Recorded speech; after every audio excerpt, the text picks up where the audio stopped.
안녕하세요. 잠언 20장입니다.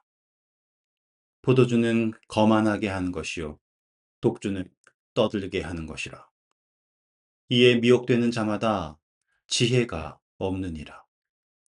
왕의 진노는 사자의 부르짖음 같으니 그를 노하게 하는 것은 자기의 생명을 해하는 것이니라.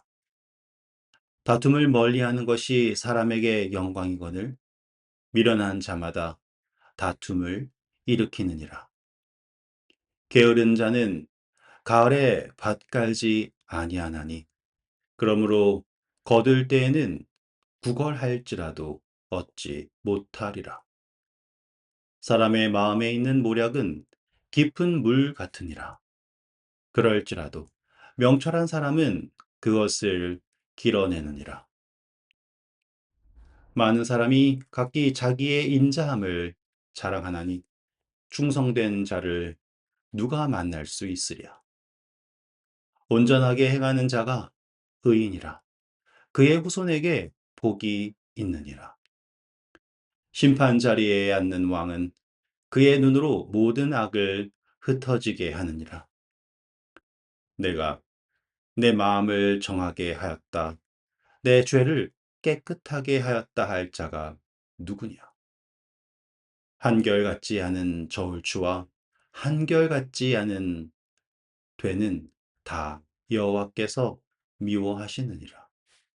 비록 아이라도 자기의 동작으로 자기 품행이 청결한 여부와 정직한 여부를 나타내느니라.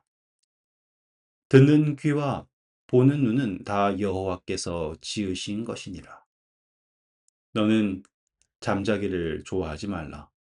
내가 빈궁하게 될까 두려우니라. 내 눈을 뜨라. 그리하면 양식이 족하리라. 물건을 사는 자가 좋지 못하다 하다가 돌아간 후에는 자랑하느니라. 세상에 금도 있고 진주도 많거니와 지혜로운 입술이 더욱 귀한 보배니라. 타인을 위하여 보증선자의 옷을 취하라. 외인들을 위하여 보증선자는 그의 몸을 볼모 잡을지니라. 속이고 취한 음식물은 사람에게 맛이 좋은 듯 하나 후에는 그의 입에 모래가 가득하게 되리라. 경영은 의논함으로 성취하나니 지략을 베풀고 전쟁할지니라. 두루 다니며 한담하는 자는 남의 비밀을 누설하나니 입술을 벌린 자를 사귀지 말지니라. 자기의 아비나 어미를 저주하는 자는 그의 등불이 흑암 중에 꺼짐을 당하리라. 처음에 속히 잡은 산업은 마침내 복이 되지 아니하느니라. 너는 악을 갚겠다 말하지 말고 여호와를 기다리라. 그가 너를 구원하시리라. 한결같지 않은 저울추는 여호와께서 미워하는 것이요 속이는 저울은 좋지 못한 것이니라. 사람의 걸음은 여호와로 말미암나니 사람이 어찌 자기의 길을 알 수 있으랴. 함부로 이 물건은 거룩하다 하여 서원하고 그 후에 살피면 그것이 그 사람에게 덫이 되느니라. 지혜로운 왕은 악인들을 키질하며 타작하는 바퀴를 그들 위에 굴리느니라. 사람의 영혼은 여호와의 등불이라. 사람의 깊은 속을 살피시느니라. 왕은 인자와 진리로 스스로 보호하고 그의 왕위도 인자함으로 말미암아 견고하니라. 젊은 자의 영화는 그의 힘이요 늙은 자의 아름다움은 백발이니라. 상하게 때리는 것이 악을 없이 하나니 매는 사람 속에 깊이 들어가느니라. 아멘. 네, 저희는 오늘 잠언 20장을 살피고 있습니다. 참, 이 잠언 20장 속에 여러분께서 눈여겨보셔야 할 중요한 것들이 많이 있는데요. 특별히 잠언 20장은 이제 어떤 느낌이냐면, 예를 들어서, 지혜가 있다고 합시다. 이 지혜가 경험에서 나오는 지혜가 있고요. 그리고 어떠한 깨달음을 통해서 나오는 지혜가 있습니다. 물론 경험을 통해서도 깨달을 수 있지만, 그런데 이 지혜가 경험을 통해서 나타날 때 그 가치는 정말로 엄청납니다. 제가 그래서 지난 시간에 우리가 성경의 말씀을 그냥 글로만 아는 것이 아니라 경험해서 말씀이 육신이 되는 경험을 합시다 라고 했던 거 기억나시죠? 바로 그러한 잠언이 이 20장에 나오는 잠언의 대부분을 차지하고 있습니다. 예를 들어서 한 가지만 해보겠어요. 어, 어디가 좋을까요? 네, 여기입니다.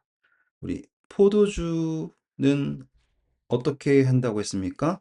거만하게 하는 것이고 독주는 떠들게 하는 것이라 라고 하면서 여기에 어떤 사람이 라고 나옵니까? 네, 미혹되는 자는 지혜가 없다라고 얘기해요. 여러분, 포도주를 마시면 잘못된 걸까요? 독주를 마시면 잘못된 걸까요? 여기에서 우리가 봐야 될 거는 먹는 게 잘못됐다가 아니라 거기에 미혹된다가 잘못됐다라는 거예요. 왜요? 포도주 마시면 당연히 어떤 일이 생긴다는 경험했겠죠. 독주 마셔도 어떻다라는 것을 경험을 합니다. 그럼에도 불구하고 거기에 미혹이 된다라는 것이 지혜가 없다를 말하고 있는 거예요. 자, 그리고 또 한 가지 볼게요. 여기에 쭉 내려가셔서 9절입니다. 내가 내 마음을 정하게 하였다. 또 내 죄를 깨끗하게 하였다고 할 자가 누구냐? 라고 하는 이야기는 뭐냐면 누군가가 스스로 나는 깨끗하다. 나는 죄를 짓지 않았다. 나는 나 스스로를 정하겠다. 라고 말할 수 있는가? 라고 하는 질문이에요. 그럼 여기에는 여러분 보실 때 어떠한 지혜의 깨달음이 있는가? 없잖아요. 그럴 수 있냐? 그럴 수 없다도 아니고 그럴 수 있는가? 라고 이야기하는데 요 이야기를 답해 주는 게 바로 10절입니다. 이 10절은요, 어떻게 설명하냐면 한결같지 않은 저울추, 한결같지 않은 되라고 표현합니다. 이 이야기는 뭐냐면 자기가 무언가를 말한다라고 하지만 한결같은가, 한결같은가라고 하는 질문이에요. 우리가 우리 스스로를 나는 정하다, 나는 죄가 깨끗하다라고 이야기할 때 우리는 정말로 한결같은 존재로서 내가 정하다, 혹은 내가 죄가 없이 깨끗하다라고 말할 수 있는 한결같은 변함없는 존재인가라고 하는 질문을 갖게 되는 거예요. 그러면 이후에 있는 이야기가 있는데요. 여기 똑같은 이야기가 다시 반복됩니다. 아,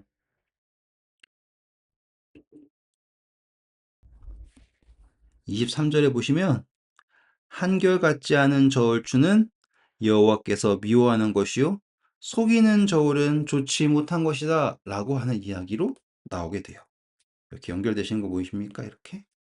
네. 이 이야기는 무엇인가? 라고 한다면 앞서 말한 것처럼 우리가 스스로 나는 변함없이 나는 얼마나 정직한지 내 스스로 나타낼 수 있다라고 말하는 거가 얼마나 불확실한 건가? 그리고 그렇게 스스로 말할 때 하나님께서는 한결같지 않은 저울추 그리고 속이는 저울은 여호와께서 미워하신다라고 하는 이야기가 나타나게 되는 거죠.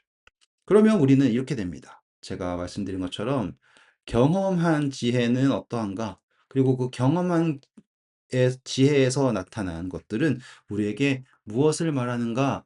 라고 얘기할 때 우리는 이제 단순히 야, 어떻게 저 사람이 저울을 속이네 라고 하는 거를 저울추를 속이는 거는 나쁜 거다 라고 하는 것에서 멈추는 게 아니라 그 저울추를 속인다 라고 하는 것을 우리 자신에게 적용할 수 있게 되는 거예요.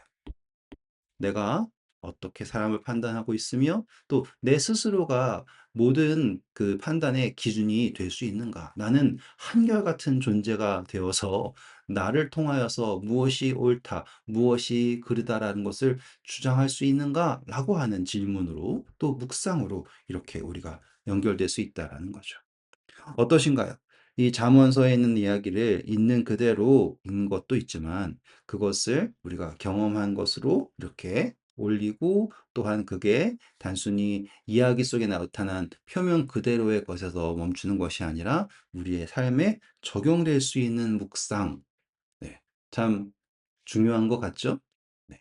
그러니 오늘 한번 여러분 다시 한번 이 잠언 20장을 읽어 보시면서 이 이야기들 중에서 내가 어떻게 경험하고 있는가, 또 이것을 나의 삶에 어떻게 적용할 수 있는가라고 하는 거를 한 번쯤 다시 한번 생각해 보시면 좋을 것 같습니다. 네, 오늘도 수고하셨고요. 좋은 하루 되세요. 감사합니다.